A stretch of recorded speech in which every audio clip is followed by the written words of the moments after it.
Westworld, episode 4, The Dissonance Theory. This was, once again, a pretty darn good episode of television, and as always we have many answers and even more questions, but boy oh boy, we finally got to see the Man in Black again, and oof. In this episode we find out kind of what the maze actually is, and pretty much from all the different dialogue snippets that we've heard, I think it sets the android free, so it's probably something that brings them to the outside world, or maybe to the laboratory. It's still pretty unclear, but it does something to them, definitely.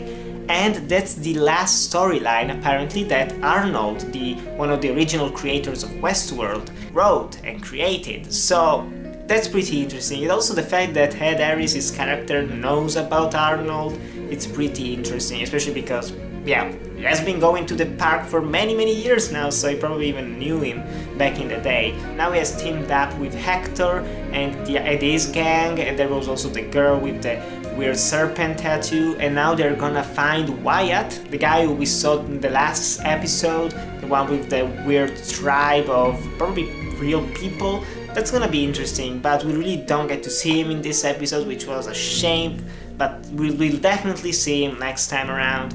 Also, there are a lot of problems, everyone behind the scenes of the park has his own agenda, and the best part of it all this time around was Anthony Hopkins' character, who is building up his new storyline, and he is pretty much changing almost the entire world, which was interesting and a very weird shot. So they're pretty much using all the useless androids to build up new sections of the park. That was interesting, and I wonder if both the reveries and this new storyline are affecting the robots, which is a possibility, because Dolores this time around has some visions about the past or the future, who knows, probably parts of the storyline. And there's also the little girl, the daughter of Lawrence, who is in the storyline, and there's the church that we saw in 2 episodes ago. So yeah, there are a lot of things, and honestly there isn't even much else to say about this episode. We have Ben Barnes and his friend who are with Dolores,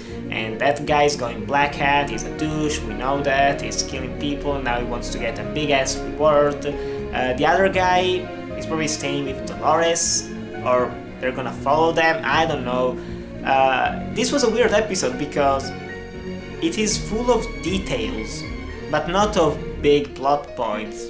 And the last one that happens in this episode is related to the owner of the brothel, who now remembers getting shot at multiple times, but she can't actually feel the wounds. So she gets opened up by Hector and actually finds a bullet inside her. That was interesting. Or was it even a bullet? Probably it was just some part of her mechanism, who knows, but yeah, that's all there is to say. It was an episode full of small parts, but fewer bigger ones. But still, great episode. I'm very intrigued to know what happens next, so let's wait another week. What did you think of this episode? Then tell me your comments and your theories below. Thanks guys for watching, to like, comment, subscribe, and I'll see you in the next video.